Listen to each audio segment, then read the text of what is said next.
మీరందరూ చూస్తున్నారు ఇప్పుడు కూడా మీది పట్టాదారు పుస్తకం మీది. మీ నాన్నో మీ తాతో భూమి ఇచ్చాడు. బొమ్మ ఎవరిది? బొమ్మ ఎవరిది అంటున్నా. ఇది న్యాయమా ఇది అని అడుగుతున్నా మిమ్మల్ని. వాళ్ళ తాత ఇచ్చాడా? వాళ్ళ నాన్న ఇచ్చాడా మీకు ఆ భూమి? కాదు. వేస్తే మీ ఫోటో వేయాలి దానిపైన.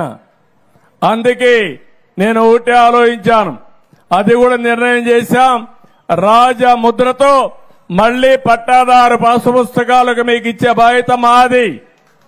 గవర్నమెంట్ ఎంబ్లం ఉండాలి తప్ప వ్యక్తుల పెత్తనం కాదు, వ్యక్తుల అయిష్టాలు కాదు. గతంలో పాత పుస్తకాల మీద జగన్ గారి బొమ్మ ఉంది. పాత పుస్తకాలు కాదు, ఎస్సీలు సర్టిఫికేట్ తీసుకుంటేనే దాని మీద కూడా బొమ్మ వచ్చింది. మేము ఎస్సీలు అనుకున్నాం, మేము ఎస్సీలు వెళ్ళి అనుకునేది ఏముంది, దాని మీద కూడా మేము ఎస్సీ సర్టిఫికేట్ తీసుకుంటే బొమ్మ వచ్చింది జగన్. మేము సచివాలయంలో కూడా తిరణాలు చేసాం. ఇప్పుడు లేదు, రాజముద్రతో వస్తుంది, ప్రింటింగ్ వస్తుంది. మేము తీసుకున్నాం మొన్న అడంగులు తీసుకుంటే పలువుంటే అడంగులు తీసుకుంటాం కదా, దాని మీద కూడా ఆయన బొమ్మ వచ్చింది, జగన్ గారి బొమ్మ. ఇప్పుడు అడంగుల్లో లేదు, ఈ పుస్తకాలు ఇవ్వలేదు, ఇంకా కొత్త ఇస్తామంటున్నారు. మరి చూడాలి. ఆ ముద్ర తీసేసారు, ఇది జగన్మోహన్ ముద్ర తీసేసారు. ఇప్పుడు మేము మొన్న అడంగులు తీసాం, ఏది కాపులోని తీసుకుంటాను, తీస్తే అది రాలా, గవర్నమెంట్ ముద్రే వచ్చింది. ఈ డబ్బులు ఏంది, దాశకం ఏంది, వాళ్ళకి కుల సర్టిఫికేట్ ఏంది, నీ బొమ్మ ఏంది, పొలం రాళ్ళు అద్దురాళ్ళ మీద నీ బొమ్మ ఏంది. అద్దురాళ్ళు ఎప్పుడు నుంచి చూసా, ఎంతమంది ముఖ్యమంత్రులు చూసా, నాకు 63 సంవత్సరాలు, నేను చాలా మంది ముఖ్యమంత్రులను చూసా. మరి ఎవరు వాళ్ళు బొమ్మ వేసుకోవాలా, సర్టిఫికేట్ ఎట్టుంటే అట్టాగే ఇచ్చారు. ఈయన ఎందుకు వేసాడు? 700 కోట్లు పెట్టి ఏదో అద్దురాళ్ళ మీద బొమ్మలు ఉన్నాయంటే ఆయన పిల్లల బుక్కుల మీద ఆయన బొమ్మలే వస్తున్నాయి. సరే అవి ఇచ్చారు, బూట్ల మీద బ్యాగుల మీద ఆయన బొమ్మలే వచ్చింది. ఎవరు డబ్బులు అయ్యి ప్రజల సొమ్ము, మేము కట్టే ₹10 పన్ను నువ్వు నీ బొమ్మ వేయటమైంది, వేయకూడదు కదా. చాలా మంది వాళ్ళ నాన్న చేశాడు ముఖ్యమంత్రిగా, కోట్ల విజయభాస్కర్ రెడ్డిలో 6 నెలలు ఎంజాయ్ చేశాడు. చాలా మంది చేశారు, చాలా మంది ముఖ్యమంత్రులు చూసాం. మేము ఎన్టీ రామారావు గారిని చూసాం. జగన్మోహన్ రెడ్డి గారి ఫోటో పాస్బుక్ మీద ఉంటే, పట్టా పాస్బుక్ మీద జగన్మోహన్ రెడ్డి గారి ఫోటో ఉంటే దాన్ని తీసేసి రాజముద్ర వేసిస్తాం. అది కాదు, అదే కాదు జరగబడుతుంది. అదే ఇప్పుడు పబ్లిక్ డెమోక్రసీలో ఏంటంటే నీకు ఓట్లు వేసి నీకు అధికారం ఇచ్చాం, నువ్వు ఏంటంటే మాకు హీరోలు చేస్తూ ఉంటావు. ప్రజలకు ఏం కావాలి, ఏ అవసరాల నిమిత్తం ఏం కావాలన్నది చెయ్యాలి. కానీ నువ్వేంటి నీ సొంత ఏజెండా, సర్వే రాళ్ళ మీద నీ ఫోటోలు వేసుకోవడం, పాస్బుక్ మీద నీ ఫోటో వేసుకోవడం, ఏదో జగనన్న గోరు ముద్ద ఇవన్నీ ఏంటి కాదు. చంద్రబాబు నాయుడు గారు తీసుకున్న రాజముద్ర వేయాలి. ఎందుకంటే మనం ఒక డెమోక్రసీలో ఒక రకమైన పద్ధతిలో వెళ్తున్నాం. మనం నీ బాబు గారు జాగీర్ కాదు కదా, జగన్ గారు రాజశేఖర రెడ్డిది, లేదంటే ఎన్టీ రామారావు, చంద్రబాబుది, లేదంటే పవన్ కళ్యాణ్, చిరంజీవి వాళ్ళది కాదు, మనది. అది మనంతా ఒక ఆంధ్రప్రదేశ్ ప్రజలు, మన ఇండియన్స్, మనందరం మనకు ఒక రాజముద్ర, మనం ఒక విధంలో ఉన్నాం. వాళ్ళెవరు? జగన్ గారు చేసిన పరిపాలనలో అది చాలా తప్పు. చంద్రబాబు నాయుడు గారు దాన్ని తెలుసు, ఆయన ఎందుకంటే సీనియర్, ఏది ప్రజలకు కావాలని. అలాగే మొన్న పవన్ కళ్యాణ్ గారు కూడా చెప్పారు చూసారా, పథకాలకు వాళ్ళ పేర్లు కాదని చెప్పి విద్యాభవన్కి సర్వపల్లి రాధాకృష్ణ గారి, డొక్కా సీతమ్మ గారి పేరు మీద, అవి కూడా చాలా ఎక్సలెంట్, చాలా బాగున్నాయి. 11 సీట్లకి పరిమితం అవ్వడానికి కారణం ఏమిటంటే ఆయన ఆంధ్రప్రదేశ్ యొక్క అభివృద్ధిని నిరోధించారు. ఇక్కడ నేను ఎంత గర్వంగా చెప్తానంటే, ఏ దేశం ఎగినా ఎందు కాలిడినా పొగడరా మీ తల్లి భారతదేశాన్ని అని చెప్పేసి తెలుగు భాషాభిమాని పెంపొందించుకుంటూ మమేకమై జీవిస్తున్న ఆంధ్రదేశంలో 75 సంవత్సరాలుగా ఒక రాజధాని లేకుండా చేయటానికి 10 ఏళ్లుగా ఆయన కారణమైనప్పుడు ప్రజలు కులం మర్చిపోయి, మతం మర్చిపోయి, మేమంతా తెలుగు వాళ్ళం, మాకు ఎటువంటి కులభేదం లేదు, మాలో వర్ణభేదం లేదు, వర్గభేదం లేదు, భారతీయ సారాన్ని దించుకున్న తెలుగు వాళ్ళని చెప్పేసి జగన్మోహన్ రెడ్డి గారిని తిరస్కరించడానికి గల కారణం 10 సీట్లు రావడానికి గల ముఖ్యమైన కారణం. ఇంకో విషయం ఏం చెప్తానంటే, ఇవాళ అమరావతి 5 సంవత్సరాలు అత్యద్భుతంగా అభివృద్ధి చెందబోతోంది. వీరు ఈ విధ్వంస రాజకీయాలకి పదే పాల్పడుతూనే ఉంటారు. మొన్న కూడా ఒక ప్రవక్త చెప్పాడు, 5 ఏళ్ళు తిరిగితే మళ్ళా మేము అమరావతిని క్యాన్సిల్ చేసి 3 రాజధానుల సిద్ధాంతం తీసుకొస్తా ఉన్నారు. దయచేసి అర్థం చేసుకోండి, మేము ధర్మాగ్రహం వ్యక్తం చేస్తున్నాము కానీ ఫ్యాక్షన్ రాజకీయాలు సమర్థించే వాళ్ళం కాదు. నేను చెప్తున్నాను, ఇక్కడ ఉన్నటువంటి పవన్ కళ్యాణ్ గారి ప్రభుత్వంలో ఏ పార్టీ కార్యకర్త మీద కూడా దాడి జరగదు. ఎందుకంటే పార్టీ కార్యకర్త ఏ పార్టీలో పనిచేసినా చనిపోయినా కూడా నేను బాధపడతాను పార్టీలకు అతీతంగా. కాబట్టి ఇక్కడేదో అరాచకం వచ్చేస్తుంది, ఇక్కడ ప్రభుత్వాన్ని రద్దు చేయాలని చెప్పేసి జగన్మోహన్ రెడ్డి గారు ఎక్కడికో పారిపోయారంటే వారు రాజకీయాల్లో దివాళా కోరుతనాన్ని వ్యక్తం చేస్తున్నారు. దయచేసి జగన్మోహన్ రెడ్డి గారు ఆంధ్ర అభివృద్ధికి ఏదన్నా చేద్దామా అని ఆలోచించండి. అంతేకాని గొళ్ళనంతా పగలగొట్టించి మా మతం మాత్రమే ఉండాలని చెప్పేసి ప్రయత్నాలకు, తమిళ ఉగ్రవాద శక్తులకు దయచేసి ఆంధ్రలో స్థానం ఇవ్వకండి. తర్వాత ఇసుక బాల్స్ కూడా ఫ్రీ చేశారు, అలాగే మహిళలకు ఉచిత బస్సు ప్రయాణం కూడా కల్పిస్తున్నారు కదా, దాని మీద మీ అభిప్రాయం? ఇప్పుడు పాత గవర్నమెంట్లో ఏంటంటే ఇంత రాజశేఖర్ ఇది వైసీపీ వచ్చిన గవర్నమెంట్ ఇసుక మీద వచ్చింది. ఇసుక మీద ఏమని వచ్చారు వాళ్ళు, అప్పుడు గవర్నమెంట్ 1500కి ఇస్తుంటే ఇసుక మీద దోసేస్తున్నారు, ఇసుక మీదనే వీళ్ళు అంతా దోసేసుకొని తినేస్తున్నారని చెప్పి తెలుగుదేశం ఎమ్మెల్యేలు అంతా తింటున్నారని చెప్పి ఆ పాయింట్ మీదనే రాజకీయాల్లోకి వచ్చాడు. ఆ పాయింట్ మీదనే సీఎం అయ్యాడు. వీడు సీఎం అయినాక ఈ గాడిద కొడుకు చేసిందేంటి, ఒక ట్రాక్టర్ ఇసుక 6000 చేశాడు. ఎవడు కుదిరినాడు? టిప్పర్ లారీ ఇసుక కూడా 10,000 చేశారని చెప్పేసి అంటున్నారు. నేను కొన్నా 35,000 పెట్టి టిప్పర్ కొన్నా. అప్పుడు టిప్పర్ 10,000కి వచ్చేది, ఇప్పుడు 35,000. అప్పుడు వైసీపీ గవర్నమెంట్లో 35,000కి పెట్టి నేను కొన్నా. ఏ గవర్నమెంట్ బాగున్నట్టు? తెలుగుదేశమే బాగుంది. ఇప్పుడు తెలుగుదేశం ఇసుక మీద ఎక్కువ మంది ఆధారపడి ఉన్నారు, ఎక్కువ అందువల్ల ఇబ్బంది పడుతున్నారని చెప్పేసి తెలుగుదేశం అందరూ ఓట్లు వేశారు. అందుకనే 164 వచ్చినాయి, ఆయనకి 11 వచ్చినాయి. అంటే చంద్రబాబు నాయుడు గారు ఏదైతే హామీలు చెప్పారో ఆ హామీలు నెరవేర్చాలంటే జగన్ చేసిన అప్పులకి ఇవన్నీ నెరవేరుస్తానా అనే డౌట్గా ఉందని కూడా చంద్రబాబు గారు అంటున్నారు. 100% అవుతాయి. సెంట్రల్లో తెలుగుదేశం సపోర్ట్ ఉండాలి, కంపల్సరీ ఉంది కాబట్టి 100% ప్రతి హామీ అవుతుంది. దాంట్లో అసలు ఎవరు ఆశ్చర్యపోనవలసిన అవసరం లేదు, ఏ ఇబ్బంది లేదు. సెంట్రల్లో ఆల్రెడీ ఇప్పుడు రాజధానికి 15,000 కోట్లు వచ్చినాయి, పోలవరానికి వాళ్ళే భరోసా ఇచ్చారు. అట్లా మిగతా వాటికి కూడా కంప్లీట్ అవుతుంది. అంటే వైసీపీ నాయకులు అంటున్నది ఏంటంటే, మేముంటే ఈ పార్టీకి అమ్మఒడి కానీ మిగతా ఏదైనా పథకాలు అమలు చేసేవాళ్ళం, బటన్ నొక్కేవాళ్ళం, చంద్రబాబు నాయుడు గారు ఒక పథకం బటన్ నొక్కతాకే వణుకుపడుతుందని చెప్పి అంటున్నారు. మరి వీళ్ళు అమ్మఒడి ఇచ్చేవాళ్ళు అయితే జనవరిలో ఇవ్వాల్సిందిగా, ఇంతకుముందు అంతా జనవరిలో ఇచ్చారు కదా, జూన్కి ఎందుకు మార్చారు? ఒక ట్రిప్ ఎక్కకూడదామనేగా. ఇప్పుడు మిగతా ఇప్పుడు గవర్నమెంట్ వచ్చి 50 రోజులు కాదు, 50 రోజుల్లోనే మొత్తం మాకు అన్నీ కావాలంటే ఏడవుతాయి, టైం పడుతుంది, అన్నీ అవుతాయి. ఏ ఒకటి ఆగదు. అన్న క్యాంటీన్లు రేపు ఆగస్టు 15 నుంచి స్టార్ట్ చేస్తున్నారు. అట్లని మిగతా కూడా 1 by 1 అన్నీ అవుతాయి. ఆశ్చర్యపోనవసరం అవసరం లేదు. ఇంతకుముందు ఏంటంటే ఈ 5 సంవత్సరాల్లో ఒక్క రోడ్డు బాగు చేసిన చరిత్ర లేదు, ఒక్క రోడ్డు చరిత్ర లేదు. అట్లాంటిది అన్నీ 1 by 1 చేసుకురావాలంటే కొంత టైం పట్టుద్ది. ఇప్పుడు గెలిచిన తర్వాత కొంత టైం ఇవ్వాలి, ఆ టైం ఇచ్చి ఆగాలి. ఆగిన తర్వాత నువ్వు అసెంబ్లీకి వచ్చి 11 మందిని తీసుకొని వచ్చి అసెంబ్లీలోకి వచ్చి నువ్వు మాట్లాడి, నువ్వు పోరాడితే, నువ్వు అది చేయలేదు అని పోరాడితే ఉంటుంది. నువ్వు పోకుండా నువ్వు హైదరాబాదు, బెంగళూరు, తాడేపల్లి 3 చోట్ల తిరుగుతుంటే ఏముండదు. నెక్స్ట్ టైం 11 కూడా ఆయన ఒక్కడే గెలుస్తాడు. అసలు అసెంబ్లీకి వెళ్ళకపోవడానికి కారణం ఏంటంటారు సార్ జగన్ గారు? భయం. ఎందుకనంటే ఇంతకుముందు వీళ్ళు చేసింది ప్రతీకారం తీర్చుకుంటారని భయం. వీళ్ళు ఇంతకుముందు టీడీపీ వాళ్ళు మాట్లాడినవ్వలేదు, టీడీపీ వాళ్ళ మీద కొట్టడానికి వెళ్ళేవాళ్ళు. ఒక ఆయన అరసెకనా అన్నాడు. అందుకని భయం, వాళ్ళు ఏమంటారు అని. అది ఫేస్ చేసే ధైర్యం జగన్కి లేదు. దానివల్లే వ్యతిరేకత వచ్చిందంటారా ప్రజల్లో? అంతే. అంటే పచ్చడి చెట్లు ప్రగతికి మెట్లు అని చెప్పేసి ఇంతకుముందు ఉండేది. చెట్లు బాగుంటే వాతావరణం కూడా బాగుండదు. వీడు వస్తున్నాడంటే చెట్లు కొట్టేసి డేరాలు కట్టి, భవానీపురంలో మేము చూశాను, డేరాలు కట్టి, రోడ్డుకి డేరాలు కట్టేసి ఎవరిని రానియకుండా ఆయన సీఎం ప్రోగ్రాం ఉంటే ఆ రోజు మేము రోడ్ల మీద కూడా తిరుక్కున్న పరిస్థితి. దానివల్ల వ్యతిరేకత. అంటే రాష్ట్రంలో దాడులు ఎక్కువ జరుగుతున్నాయి, రాష్ట్రపతి పాలన రావాలని ఢిల్లీలో ధర్నా చేశారు కదా సార్, దాని మీద మీ అభిప్రాయం ఏంటి జగన్ గారు? రాష్ట్రపతి ఇప్పుడు ఈ దాడులు జరగకుండానే రాష్ట్రపతి పాలన అంటున్నారు. అసలు లాస్ట్ 5 సంవత్సరాలు రాష్ట్రపతి పాలన ఫస్ట్ నెలలోనే పెట్టాలి. వైసీపీ గవర్నమెంట్లో ఫస్ట్ నెలలోనే రాష్ట్రపతి పాలన పెట్టాలి. ఎందుకు? ఆయన చేసిన పనులన్నిటికీ. ఇప్పుడు ఎందుకు అంటే ఆయన చంద్రబాబు ముఖ్యమంత్రిగా ఉన్నది జీర్ణించుకోలేకపోతున్నాడు. దానివల్లనే రాష్ట్రపతి పాలన, రాష్ట్రపతిని కలవటం, గవర్నర్ని కలవటం ఇవన్నీ జరుగుతున్నది. అదే 36 మందిని మీద దాడులు ఉన్నాయి. 36 మంది మీద ఎవరెవరు చంపారు, ఎవరెవరు చేశారు? తోట చంద్రయ్యని చంపిన దానికంటే దారుణంగా చంపారు. ఎక్కడైనా తోట చంద్రయ్యని అంత దారుణంగా చంపారు. మదనపల్లిలో తెలుగుదేశం కార్యకర్తలు శ్రీకాకుళం నుంచి సైకిల్ యాత్ర చేస్తుంటే మదనపల్లిలో వేసుకున్న షర్టులు ఇప్పించారు. అప్పుడు ఏమైంది? ఆయన బుద్ధి, ఆయన తెలివి. వేసుకున్న కండవలు ఇప్పించారు. అప్పుడు ఏమైంది? ఆయన తెలివి. అప్పుడు పెట్టాలి కదా రాష్ట్రపతి పాలన, ఇప్పుడు కాదు. అప్పుడే ఆయన పోయి కోరాలి. మా రాష్ట్రంలో శాంతి భద్రతలు లేవు, రాష్ట్రపతి పాలన పెట్టండి అని చెప్పి ఆయనే కోరాలి. ఆయన కోరకుండా ఇప్పుడు అడిగితే అది బుద్ధి లేని పని, బుద్ధి లేనితనం అంతే.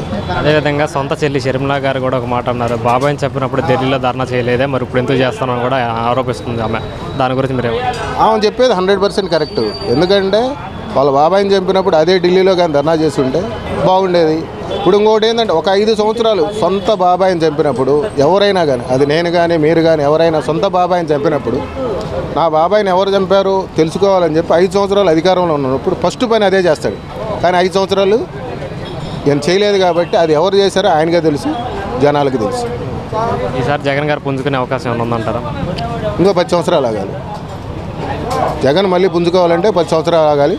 10 సంవత్సరాలు ఆగలేడు. చంద్రబాబు గారు చెప్పిన హామీలన్నీ పూర్తిగా నెరవేరుస్తారని నమ్మకం ఉందంటారు? సూపర్ 6 అనేది 100% అవుతాయి, దాంట్లో డౌటే లేదు. ఫైనల్గా పవన్ కళ్యాణ్ గారి గురించి అడిగితే ఏం చెప్తారన్న? పవన్ కళ్యాణ్ చంద్రబాబు ఇద్దరు ఒకటే. ఆయన డిప్యూటీ సీఎం అయినా కానీ సీఎం లెక్కే. మా దృష్టిలో ఇద్దరు ఒకటే. అంటే పవన్ కళ్యాణ్ గారి పనితీరు గురించి గతంలోనే మనం అందరం చూసాం. సొంత డబ్బులు ఖర్చు పెట్టిన కౌలు రైతులకు ఇవ్వటం కానీ మిగతా కార్యక్రమాలు కానీ. ఈసారి అధికారంలోకి వచ్చారు, ఎలా ఉండబోతున్నారు? అధికారంలో లేనప్పుడు దూకుడు ఎక్కువ ఉన్నది. అధికారంలోకి వచ్చినప్పుడే ఆయన హుందాగా నడుచుకుంటున్నారు. అది చాలా బాగుంది. ఓకే అన్న, థ్యాంక్ యూ.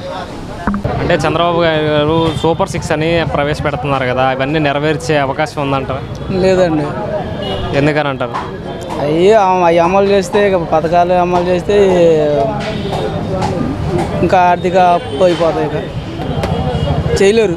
అంటే అసెంబ్లీలో చంద్రబాబు నాయుడు గారే అన్నారు, ఈ జగన్ చేసిన అప్పులు చూస్తుంటే ఈ పథకాలన్నీ ఇవ్వగలుగుతున్నామా అనే ఆందోళనగా ఉంది నాకు అని చెప్పేసి అన్నారు చంద్రబాబు నాయుడు. అసెంబ్లీలో కూడా అదే అన్నారు కదా, జనాలు మీరు ఆలోచించుకోవాలి, అన్ని పథకాలు చేస్తే అభివృద్ధి చేయలేని అన్నారు కదా. ఆయనే అన్నారు కదా, నేను చెప్పడమే ఉంది, ఇంకా చేయలేదు. అంటే కేంద్రం కూడా అమరావతికి 1500 కోట్లు అప్పుగా ఇచ్చింది, పోలవరాన్ని పూర్తి చేయడానికి మా నుంచి పూర్తి సహాయం అందజేస్తారని చెప్పేసి అంది. ఈ రెండు డెవలప్ అయితే ఆంధ్ర ఏమన్నా కొంచెం మెరుగుపడే అవకాశం ఉందంట? చేస్తే చేయొచ్చు. చంద్రబాబు అభివృద్ధి చేయొచ్చులే కానీ పథకాలు అయితే ఇవ్వలేరు. అంటే జగన్ గారు ఏమంటున్నారంటే మాయ మాటలు చెప్పి చంద్రబాబు నాయుడు గారు అధికారంలోకి వచ్చారు, అంతేగాని మా మీద వ్యతిరేకత లేదు అని చెప్పేసి జగన్ గారు అంటున్నారు కదా, అది ఎంతవరకు? ఆయనకు కూడా 40% ఓట్లు వచ్చినాయి కదా, ఆయన జగన్ గారు వచ్చినాయి కదా. అంతే పవన్ కళ్యాణ్ వల్ల కొంచెం ఓట్లు ఎక్కువ వచ్చినాయి చంద్రబాబు గారి. ఫైనల్గా పవన్ కళ్యాణ్ గురించి ఏం చెప్పాలంటే ఏం చెప్తారన్న? పవన్ కళ్యాణ్ వల్లనే చంద్రబాబు గెలిచింది కారణం. అంటే గతంలో 2 చోట్ల పోటీ చేస్తే 2 చోట్ల ఓడిపోయారని గతంలో నాయకులు విమర్శించారు. ఆయన మీద కూడా ఇప్పుడు పవన్ కళ్యాణ్ మీద కూడా ఇప్పుడు 10 సంవత్సరాల నుంచి అంటున్నాడు కదా, ఆయన కూడా నేను వస్తే అది చేస్తాను ఇది చేస్తాను అంటున్నారు కదా. దానివల్ల జనాలు కూడా అవకాశం ఇచ్చారు ఆయనకి.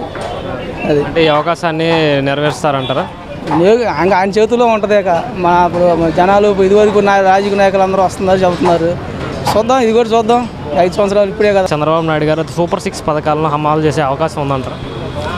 చంద్రబాబు నాయుడు గారి యొక్క అభివృద్ధిని నేను ఒక విద్యార్థిగా సెంట్రల్ యూనివర్సిటీ హైదరాబాద్లో ఉన్నప్పుడు ఏ విధంగా గచ్చిబౌలిని అభివృద్ధి చేశారు, ఏ విధంగా ఐటీలు తీసుకొచ్చారు, ఏ విధంగా హైటెక్ సిటీ ఫేజ్ 2 డెవలప్ చేశారు, ఏ విధంగా శిల్పారామం కట్టారో నా కళ్ళకు నేను కట్టినట్టు నేను చూశాను. ఆయన 5 కోట్ల ఆంధ్రుల అభివృద్ధికి అహర్నిశలు 40 సంవత్సరాల పాటు కృషి చేసినటువంటి ఒక గొప్ప వక్త. ఇవాళ 70 ఏళ్ళు వయసు దాచిన తర్వాత వీళ్ళు వాళ్ళు నా వాళ్ళు కాదని ఉంటారా? నాకు వచ్చిన అరుదైనటువంటి అవకాశం కేంద్రంలో ఇవాళ నరేంద్ర మోడీ గారి పక్కన ఒక సోదరులాగా కూర్చొని ఇవాళ 16,000 కోట్ల రూపాయలు 10,000 కోట్ల రూపాయలు అంటే ఒక ఎకరానికి ₹1 ఇన్వెస్ట్ చేసుకొని అమరావతికి తీసుకొచ్చారంటే ఇలాంటి అభివృద్ధిని తీసుకొచ్చే ఈ నాయకుడు మన దక్కడం అదృష్టంగా భావిస్తున్నాను. అదేవిధంగా ఉద్యోగాలు కల్పన కావాలని ఎంతోమంది యువత కోరుకుంటున్నారు కదండి. ఈ 5 సంవత్సరాల్లో ఉద్యోగాలు వచ్చే అవకాశం ఉందంటారా అమరావతి పూర్తయితే? కోకొల్లలుగా వస్తాయి. ఇప్పటికే పలు అంతర్జాతీయ కంపెనీలు అక్కడ అమరావతిలో కోట్ల రూపాయలు పెట్టుబడితో రావటానికి సిద్ధంగా ఉన్నారు. ఇందులో బాధపడాల్సిన అవసరం లేదు. నేను చెప్తాను ఏంటంటే, రేపొద్దున ఇక్కడ తెలుగువాడు విదేశీయులు వచ్చి సార్ మాకు ఉద్యోగం ఉందని అడిగే స్థాయికి వస్తారు. మీకు ఉదాహరణ చెప్తున్నాను, ఆ కాలంలో కూడా ప్రాంతీయ భేదాలు మరిచి చంద్రబాబు నాయుడు గారు నెల్లూరులో ఒక సభలో ఉన్నప్పుడు నేను వెళ్ళాను ఒక సాధారణ వ్యక్తిగా. అప్పుడు అక్కడ ప్రధానమంత్రి గారు ఆవాస్ యోజన భాగంగా ఇళ్ళు చెప్పారు. మీరు నాకు ఓటు వేసినా మీరు ఓటు వేయకపోయినా మీకు చేయాల్సిన బాధ్యత నేను చేస్తానని చెప్పేసి ఆయన అక్కడ ఇళ్ళు కేటాయించిన సందర్భాన్ని నేను గుర్తు చేసుకున్నాను. అలాగే ఏ విధంగా అయితే వెనకబడినటువంటి ప్రాంతమైనటువంటి కర్నూలులో కియా మోటార్స్ తీసుకొచ్చి అక్కడ వేల మంది ఉపాధికి కారణమయ్యి అత్యద్భుతమైనటువంటి ఎలక్ట్రిక్ కారు ఉత్పత్తి అలా బయటకు వస్తే ఆ తర్వాత మీకు తెలిసిందే అక్కడ ఉన్నటువంటి సిబ్బందిని ఏ విధంగా ఇక్కడటువంటి అరాచక ప్రభుత్వం వాళ్ళని అక్కడ ఇబ్బందులు గురి చేసి వాళ్ళు పని చేయకుండా ఉంటే అక్కడ కియా మోటార్స్ సిబ్బంది ఎలా పారిపోయారో మనకు తెలిసి. నేను అంటాను ఇది వచ్చేసి వాళ్ళ నాకు చెప్పాలంటే బెంగళూరును దాటుతుంది, చెన్నైని దాటుతుంది, హైదరాబాద్ని దాటుతుంది, విశ్వనగరంగా ఎదుగుతుంది. జై తెలుగు తల్లి. థ్యాంక్ యూ అమ్మా. Thank you. పేరు విజయకృష్ణ. ప్రజాస్వామ్యంలో ప్రభుత్వాన్ని మార్చే హక్కు ప్రజలకు ఉంది. డాక్టర్ సి నారాయణ రెడ్డి గారి కవిత్వం చదువుకొని చిన్నప్పుడు తెలుగు జాతి మనది, నిండుగా వెలుగు జాతి మనది, తెలంగాణ నాది, రాయలసీమ నాది, సర్కారు నాది, నెల్లూరు నాది, అన్నీ కలిసిన తెలుగునాడు మనదే మనదే మనదే రా అని చెప్పేసి జాతీయత్వంతో నిండినటువంటి డాక్టర్ సి నారాయణ రెడ్డి గారి ఆ తెలుగుత్వాన్ని నింపుకొని ఒక సాధారణ మనిషిగా నేను బతుకుతూ వచ్చాను. అమరావతి అనేది 5 కోట్ల ఆంధ్రుల గుండె చప్పుడు. పెద్దవాళ్ళు ఒక నిర్ణయం తీసుకున్నప్పుడు 5,000 సంవత్సరాల క్రితం మహాభారతంలో హస్తినాపురం ఇంద్రప్రస్థం మన రాజధాని అంటే ఇవాళ కూడా అది నా రాజధానిగా ఉంది. పెద్దలు సాంకేతిక పరంగా ఒక నిర్ణయం చేసి ఉద్దండరాయపాలెంలో అమరావతి మన రాజధాని అని చెబితే అది నేను అంగీకరించాను. ఎందుకంటే పెద్దలు నిర్ణయించారు. ఆ కాలంలో మీరు దాన్ని వ్యతిరేకించకుండా తర్వాత వ్యతిరేకించి ఇవాళ ఇక్కడ బాగా చదువుకొని విదేశాల్లో ఎక్కడ కూడా సాంకేతిక నిపుణులు సాఫ్ట్వేర్ ఇంజనీర్లు ఎవరయ్యా అంటే మన తెలుగువారని ఖ్యాతి. ఇవాళ కర్ణాటకలో దుస్థితి చూడండి.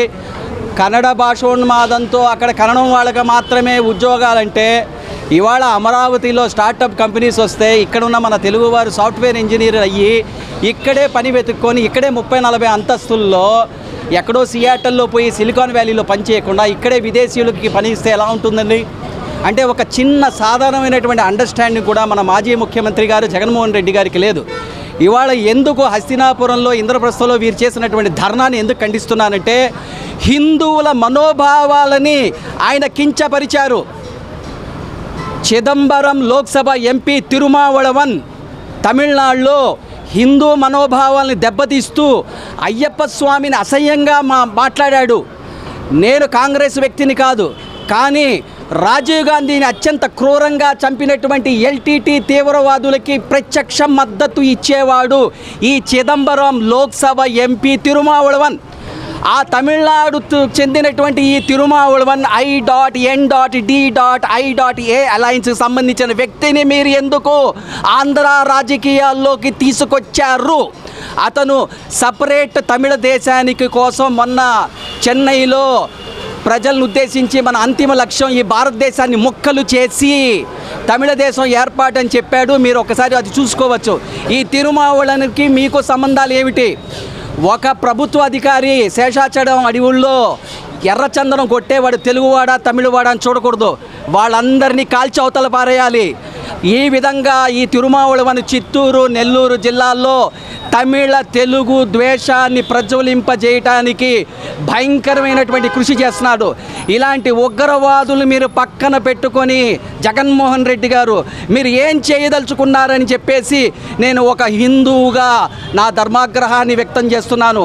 మీ మతాన్ని మీ వ్యక్తిగత విశ్వాసాలను నేను గౌరవిస్తున్నప్పుడు సనాతన మతాన్ని వేళ్లతో తీసేస్తానటువంటి ఈ తిరుమావళవన్ని మీరు ఎందుకు పక్కన పెట్టుకొని తిరుగుతున్నారో మీరు ఈ ఆంధ్రప్రదేశ్లో ఉన్నటువంటి హిందూ సమాజానికి మీరు జవాబు చెప్పాలి.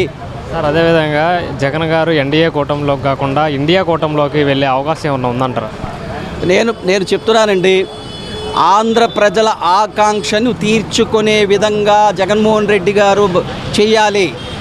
ఎందుకు మీరు ఇలాగా ఇండియా కూటమికి వెళ్తున్నారంటే ఇండియా కూటమి పాకిస్తాన్కి సంబంధించినటువంటి కూటమి. ఈ దేశంలో హిందూ మతాన్ని ఎప్పుడు ధ్వంసం చేయాలి, ఈ దేశాన్ని ముక్కలుగా ఎలా చేయాలి, రాష్ట్రానికి ప్రత్యేకమైనటువంటి ధ్వజాలు ఎలా ఇవ్వాలి, లేకపోతే జనగణన పేరుతో ఓసీల హక్కులు ఏ విధంగా కాలరాజేసేయాలని చెప్పేసి నిన్న పార్లమెంట్లో రాహుల్ గాంధీ దేశాన్ని బెదిరిస్తున్నాడు. ఇలాంటి వాళ్ళతో ఒక ఓసీగా జగన్మోహన్ రెడ్డి గారు వెళ్ళగలరా?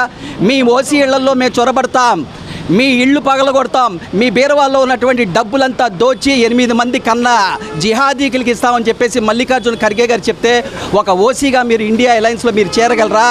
మీరు నిజాయితీగా మీ కాళ్ళ మీద మీరు నిలబడి ఏ విధంగా అయితే రామారావు గారు ఆ కాలంలో బఫూన్లో ఉన్నటువంటి రాజీవ్ గాంధీ కాంగ్రెస్ని కూల్చి 6 నెలల్లో ఇక్కడ ప్రభుత్వాన్ని ఏర్పాటు చేశారో, తెలుగు ఆత్మాభిమానాన్ని ఆ పాకిస్తాన్ కాంగ్రెస్కి దయచేసి తాకట్టు పెట్టకండి అని కోరుకుంటున్నాం. అదేవిధంగా జగన్ గారు 11 సీట్లకే పరిమితం అవడానికి కారణం ఏంటంటారు? వెనపళ్ళు గట్టి చెప్పండి. జగన్ గారు 11 సీట్లకే పరిమితం అవడానికి కారణం ఏంటంటారు?